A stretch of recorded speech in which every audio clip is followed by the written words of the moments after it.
Kalau kita mau jujur, hidup ini sebenarnya mirip dengan cermin. Bayangkan kamu berdiri di depan kaca. Kalau wajahmu tersenyum, pantulannya pun tersenyum. Kalau wajahmu masam, pantulannya juga ikut masam. Tidak mungkin kamu berharap pantulan di kaca tersenyum, sementara wajahmu sendiri kusut. Begitu juga dengan hidup. Realitas di luar hanyalah pantulan dari apa yang ada di dalam. Kalau di dalam penuh syukur, lapang, dan damai, maka realitas luar pun terasa indah. Tapi kalau di dalam penuh resah, takut, dan amarah, maka realitas luar pun tampak kacau. Analogi lain yang sering aku pakai adalah bioskop.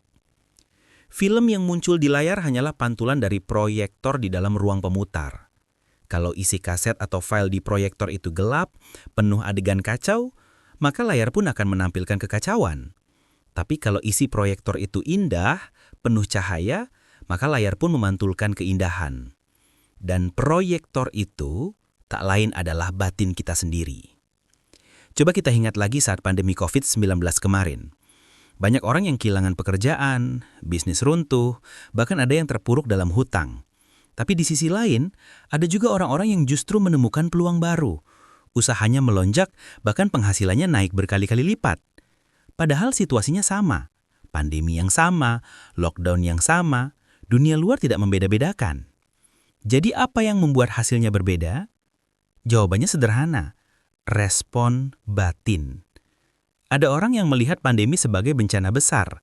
Mereka fokus pada kehilangan, pada rasa takut, pada berita buruk setiap hari. Proyektor batinnya penuh rasa cemas, sehingga layar hidupnya pun menampilkan cerita penuh penderitaan. Tapi ada juga orang yang melihat pandemi sebagai momen pembelajaran. Mereka bertanya, apa yang bisa aku lakukan dengan situasi ini? Mereka melihatnya sebagai kesempatan, sebagai cara lain semesta mengajarkan sesuatu.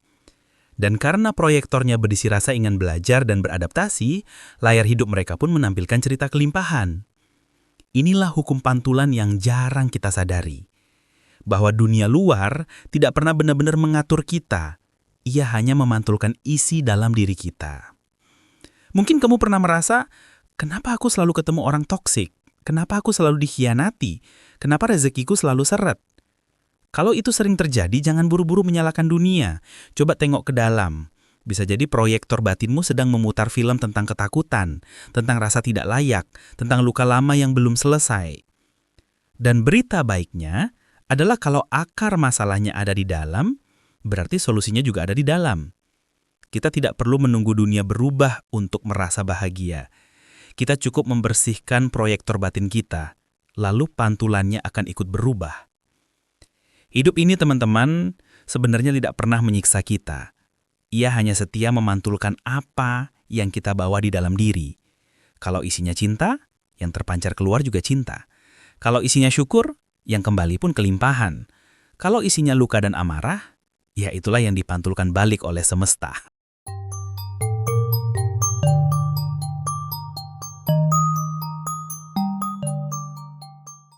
Kalau tadi kita sudah bahas bahwa realitas luar hanyalah cermin dari isi batin kita, sekarang mari kita gali lebih dalam. Kalau begitu, kenapa masih banyak orang yang sudah coba berpikir positif, sudah afirmasi tiap hari, sudah ikut seminar motivasi sana-sini, tapi hidupnya tetap sama? Jawabannya sederhana, tapi dalam. Karena ada bagasi emosi yang masih kita bawa. Bayangkan, kamu mau naik pesawat, tapi kamu bawa koper super berat penuh dengan barang-barang lama. Bahkan sebagian isinya sudah rusak, nggak berguna, dan bikin perjalananmu tersendat. Pesawat mungkin bisa tetap terbang, tapi kamu sendiri jadi kepayahan, kelelahan, dan nggak bisa menikmati perjalanan. Begitulah dengan hidup. Kita semua membawa koper batin sejak kecil. Isi koper itu adalah emosi yang pernah kita alami. Ada rasa sakit waktu ditolak, rasa marah waktu diperlakukan tidak adil, rasa sedih waktu kehilangan orang yang kita cintai. Dan karena dulu kita belum tahu cara mengelolanya, semua perasaan itu akhirnya kita simpan begitu saja. Kita pendam, kita tutup rapat, berharap waktu bisa menyembuhkan. Tapi kenyataannya, luka batin yang tidak benar-benar dirasakan tidak akan sembuh sendirinya. Ia hanya mengendap. Dan semakin lama kita biarkan, semakin berat bagasi itu kita pikul. Makanya, banyak orang yang di luar tampak baik-baik saja, tapi di dalam hatinya penuh beban. Ada yang mudah tersinggung, ada yang gampang curiga, ada yang sulit percaya pada orang lain. Semua itu bukan karena mereka lemah, tapi karena koper emosinya sudah terlalu penuh. Kalau kita pakai analogi cermin tadi, bayangkan kaca yang penuh debu. Kita sudah coba polis sedikit, kita sudah coba tempel stiker motivasi di atasnya, tapi pantulannya tetap kusam. Kenapa? Karena debu itu tidak pernah benar-benar dibersihkan. Atau analogi lain, bayangkan rambutmu berantakan. Kamu lihat ke kaca, lalu kamu marah-marah ke kacanya. Kamu gosok-gosok kaca biar pantulannya rapi. Tapi, yang gak akan bisa. Yang harus dibereskan bukan kaca, tapi rambutmu sendiri. Begitulah emosi. Kalau realitas luar terlihat kacau, yang harus kita rapikan bukan dunia, tapi isi batin kita sendiri. Nah, disinilah seni menerima dan melepas emosi. Banyak orang salah kaprah. Mereka kira positive thinking artinya menolak emosi negatif. Sedih dilarang, marah dilarang, takut dianggap lemah. Padahal, menolak emosi justru membuat bagasi semakin penuh. Emosi itu seperti tamu. Kalau dia datang, sambut saja sebentar. Rasakan, duduk bersama dia, lalu biarkan dia pergi dengan sendirinya. Itu jauh lebih sehat daripada mengunci pintu, pura-pura nggak ada di rumah, tapi tamunya tetap gedor-gedor dari luar. Coba ingat lagi saat kamu pernah merasa sangat sedih. Mungkin saat kehilangan atau saat gagal besar. Kalau saat itu kamu izinkan air matamu keluar, izinkan tubuhmu merasakan sakitnya, biasanya setelah itu lega kan? Tapi kalau kamu tahan mati-matian, berpura-pura kuat, biasanya malah sakitnya berlarut-larut. Jadi kuncinya bukan melawan emosi, tapi mengizinkan diri untuk merasakannya, lalu melepaskan. Caranya bisa sederhana. Tarik napas dalam-dalam, rasakan tubuhmu, dan jujurlah pada dirimu sendiri. Ya, aku sedang marah. Ya, aku sedang takut. Ya, aku sedang kecewa. Biarkan rasa itu hadir sebentar, tanpa dihakimi. Lalu pelan-pelan ucapkan dalam hati, aku izinkan perasaan ini pergi. Aku melepaskan. Kalau ini dilakukan berulang-ulang, sedikit demi sedikit, bagasi emosimu akan berkurang.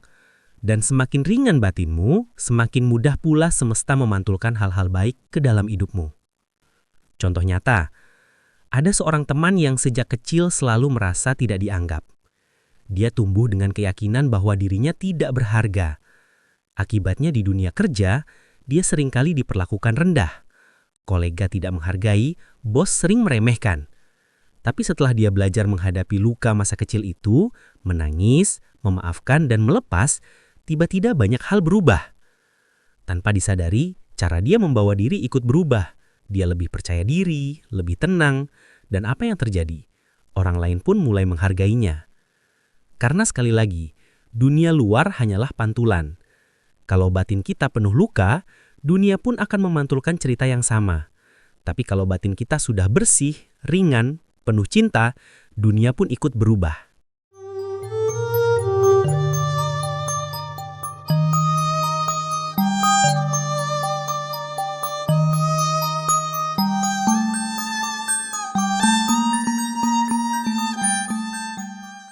Kalau kita sudah belajar melepas bagasi emosi, maka langkah berikutnya adalah membangun sesuatu yang jauh lebih penting. Tabungan semesta. Apa maksudnya? Begini, hidup ini pada dasarnya adalah sistem energi. Apa yang kita pancarkan, itulah yang kembali kepada kita.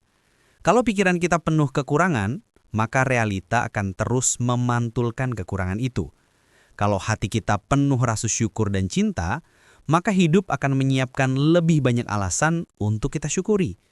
Tapi tidak cukup hanya berkata, aku bersyukur, tanpa sungguh-sungguh menghidupinya. Sama seperti menabung uang di bank. Kalau kamu hanya berkata, aku kaya, tanpa benar-benar menabung, ya saldo rekeningmu tetap nol. Nah, di sini kita bicara tentang tabungan energi batin. Ada 3 hal yang menjadi indikator utama. 1. Rajin melepas emosi lama. Seperti di bagian sebelumnya, kalau koper emosimu penuh, tabunganmu nggak akan bertambah. Bayangkan ember yang bolong, setiap kali diisi tetap bocor keluar. Begitu juga dengan hati yang penuh luka. Jadi langkah pertama tetap sama. Terus terima, terus lepaskan, jangan menahan. 2. Stabil di rasa syukur dan kelimpahan. Banyak orang hanya bersyukur kalau keadaan sedang baik. Dapat rezeki, syukur. Lolos ujian, syukur. Tapi saat gagal, langsung mengeluh. Padahal justru rasa syukur yang konstan itulah yang membuat energi kelimpahan menumpuk. Syukur bukan hanya ucapan, tapi mode hidup. Seperti frekuensi radio. Kalau kamu setel ke frekuensi rasa cukup, maka semua siaran yang masuk akan selaras dengan itu. Contoh nyata, orang-orang yang sederhana, bahkan hidup pas-pasan, tapi wajahnya selalu cerah, hatinya ringan, dan rezekinya terasa cukup. Kenapa? Karena rasa cukup mereka jauh lebih besar daripada rasa kurang.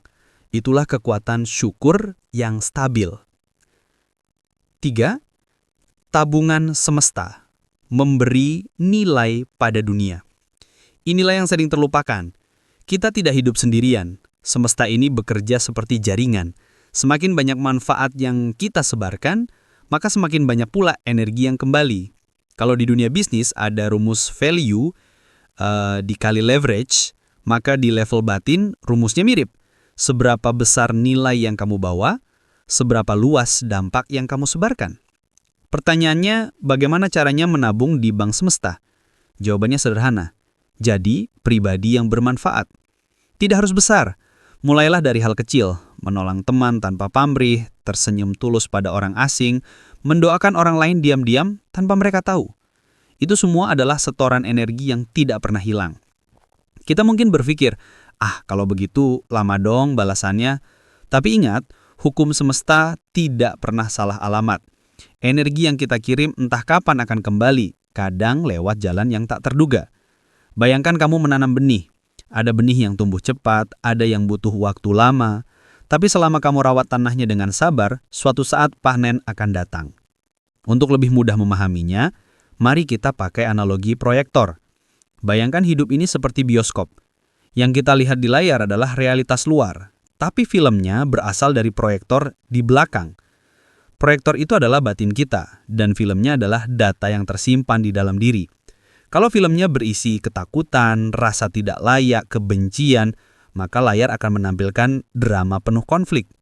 Kalau filmnya berisi syukur, cinta, dan rasa cukup, maka layar pun akan menampilkan kisah yang indah. Pertanyaannya, saat layar menampilkan gambar yang tidak kita suka, apakah kita harus merobek layar? Tentu tidak. Yang harus kita lakukan adalah mengganti film di proyektor. Begitulah hidup. Kita tidak bisa selalu mengontrol dunia luar, tapi kita bisa mengganti isi data di dalam. Dan tabungan semesta adalah cara untuk mengisi film baru yang lebih indah ke dalam proyektor batin. Mari kita ambil contoh nyata. Bayangkan ada seseorang yang hidupnya penuh masalah.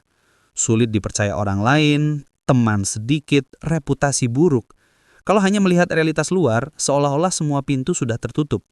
Tapi ketika dia mulai membangun tabungan semesta, dengan jujur mengakui kesalahannya, melepas emosi lamanya, lalu perlahan-lahan mulai bermanfaat bagi lingkungannya, perlahan situasi pun berubah. Dari hanya punya satu teman, pelan-pelan bertambah. Dari sulit dipercaya, lama-lama mulai dilihat sebagai pribadi yang bisa diandalkan. Dari hidup serba minus, perlahan masuk ke jalur kelimpahan. Karena begitulah hukum pantulan. Dunia luar hanyalah bayangan dari apa yang ada di dalam.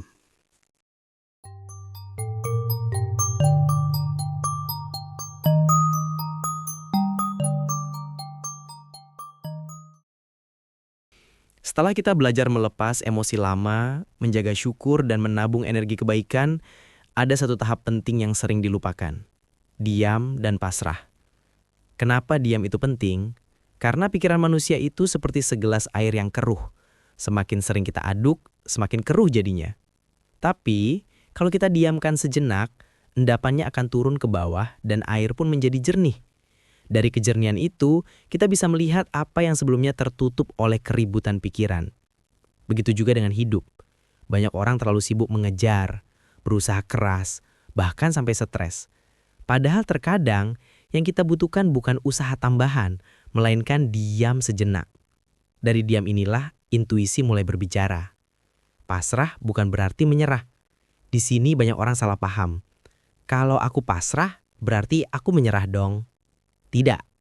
Pasrah itu bukan berhenti berusaha. Pasrah adalah berhenti melawan arus semesta. Analoginya seperti orang yang berenang di sungai. Kalau kamu melawan arus, tenagamu habis dan bisa-bisa kamu tenggelam. Tapi kalau kamu ikut arus dengan sadar, kamu akan lebih cepat sampai ke hilir. Pasrah adalah seni membiarkan hidup berjalan sebagaimana mestinya, sambil tetap mengarahkan diri ke tujuan. Jadi bukan berarti kita tidak punya arah, tapi kita berhenti memaksakan hidup sesuai ego kita. Mendengar bisikan intuisi. Ketika kita diam dan pasrah, sesuatu yang lebih dalam mulai muncul. Intuisi. Intuisi ini berbeda dengan logika. Logika seringkali ribut dengan bagaimana caranya, gimana nanti kalau gagal, apa kata orang. Tapi intuisi datang sebagai bisikan halus, seakan-akan ada suara kecil di hati yang bilang, coba ke arah ini, tenang saja, semuanya baik-baik saja. Masalahnya suara intuisi ini sering kalah oleh kebisingan pikiran. Makanya kita butuh momen hening. Bagi sebagian orang itu bisa lewat meditasi, doa, atau sekedar duduk diam sambil memperhatikan nafas. Dalam keheningan, kita sadar bahwa kita bukan pikiran, kita bukan emosi, dan kita bukan ego. Kita adalah ruang kesadaran luas, tempat semua itu datang dan pergi. Dari ruang kesadaran itulah intuisi sejati lahir.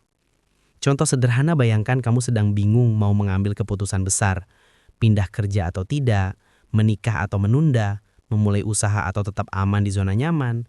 Pikiranmu bercabang aman-amana seperti jalan raya di jam macet. Kalau hanya mengandalkan logika, kamu bisa terjebak dalam overthinking. Tapi saat kamu berhenti sebentar, menarik nafas dalam, membiarkan hati yang bicara, seringkali jawaban itu datang dengan sendirinya. Kadang lewat perasaan yang kuat, kadang lewat tanda-tanda kecil di sekitar kita.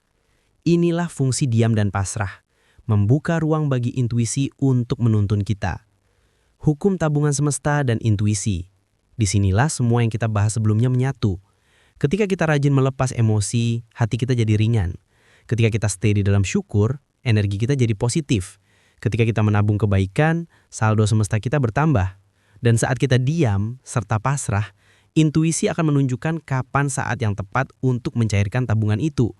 Itulah kenapa sebagian orang bilang, kok doa saya selalu terkabul tepat waktu ya? Bukan karena mereka istimewa, tapi karena mereka sudah menyiapkan ruang dalam diri untuk menerima. Hidup sebagai ruang kesadaran. Kuncinya sederhana tapi mendalam. Sadari bahwa kamu bukan masalahmu, kamu bukan emosimu, dan kamu bukan pikiranmu. Kamu adalah ruang kesadaran yang luas, tempat semua itu datang dan pergi. Begitu kamu hidup dari ruang ini, maka setiap kesulitan tidak lagi menakutkan. Karena kamu tahu bahwa kesulitan hanyalah gelombang sementara di permukaan lautan. Lautanmu tetap luas, dalam, dan tak terbatas. Dari ruang kesadaran itulah rasa syukur, cinta, dan intuisi mengalir alami. Dan itulah yang akan membuat hidupmu berubah arah menuju kelimpahan sejati.